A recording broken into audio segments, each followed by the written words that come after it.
दोस्तों, इस दुनिया में कई अजीबोगरीब जानवर पाए जाते हैं।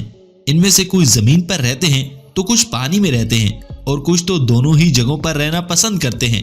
और मेंढक इन्हीं जानवरों में से एक हैं जो जमीन और पानी दोनों जगहों पर रह सकते हैं। इन मेंढक को आपने कई बार इधर उधर उछल कूद करते देखा होगा, पर क्या आपको पता है कि इन मेंढकों का जन्म कैसे होता है?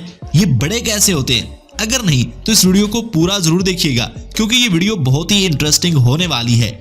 नए आने वाले दोस्तों से दरखास्त है कि एनिमल्स वैली को सब्सक्राइब करते हुए साथ मौजूद बेल के आइकन को जरूर दबा दें। दोस्तों, इस कहानी में सबसे पहले मादा नर मेंढक के ऊपर बैठकर अंडे देने की प्रक्रिया शुरू करती है। कुछ मेंढक अपने अंडे नदी और तालाबों में मौजूद पौधों के पत्तों पर देते हैं, तो कुछ मेंढक अपने अंडे सीधे पानी में ही गिरा देते हैं।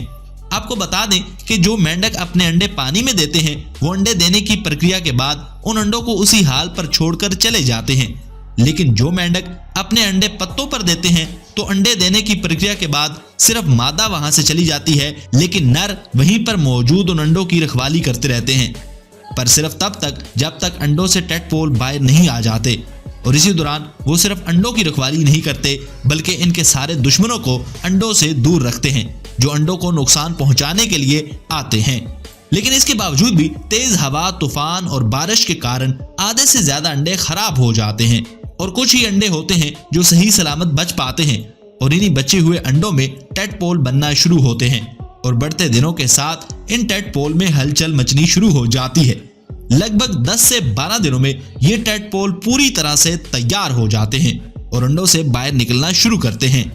अंडों से बाहर निकलते ही ये सीधे पानी में चले जाते हैं और जो अंडे पहले से ही पानी में मौजूद होते हैं उनमें से भी टेडपोल बाहर आ जाते हैं। जब ये छोटे टेडपोल बाहर आते हैं तो इनके पास एक पूंछ होती है जो बिल्कुल किसी मछली की तरह लगती है। जब ये अंडों से बाहर आते हैं तो इनके जीवन के चक्कर के आगे की कहानी शुरू हो जाती है। फिर पूरे एक हफ्ते बाद ये और तैयार हो जाते हैं, जहां इनका साइज 15 mm तक होता है। अब इन्हें और तैयार होने के लिए खुराक की जरूरत होती है, जिसके लिए ये अपने अंडों की पतली पर को खाना शुरू करते हैं और इसके खत्म होते ही ये पौधों के पत्तों को खाना शुरू करते हैं। इस तरह एक और हफ्ता बैठने के बाद इनका आकार 30 mm तक बढ़ जाता है।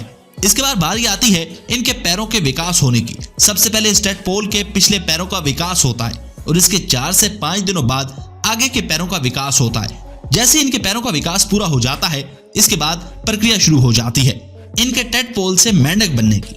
ये जैसे जैसे मेंढक में बदलते हैं वैसे वैसे इनकी मछली जैसी पूंछ भी छोटी होती चली जाती है और पूरे एक हफ्ते बाद ये पूरी तरह से मेंढक में बदल जाते हैं और इसके साथ ही इनका ये जीवन चक्र पूरा होता है। और अब शुरुआत होती है इनके नए जीवन की, जहां पर ये जिंदगी की पहली छलांग लगाकर अपने जीवन सफर पर आगे बढ़ते हैं। तो नाज़रीन, आपको ये वीडियो कैसी लगी कमेंट बॉक्स में कमेंट करके बताइए ना। अगर आप किसी और जानवर का लाइफ साइकिल जानना चाहते हैं तो कमेंट बॉक्स में कमेंट करके बताएं, हम उस पर फौरन वीडियो बना देंगे। Thanks for watching.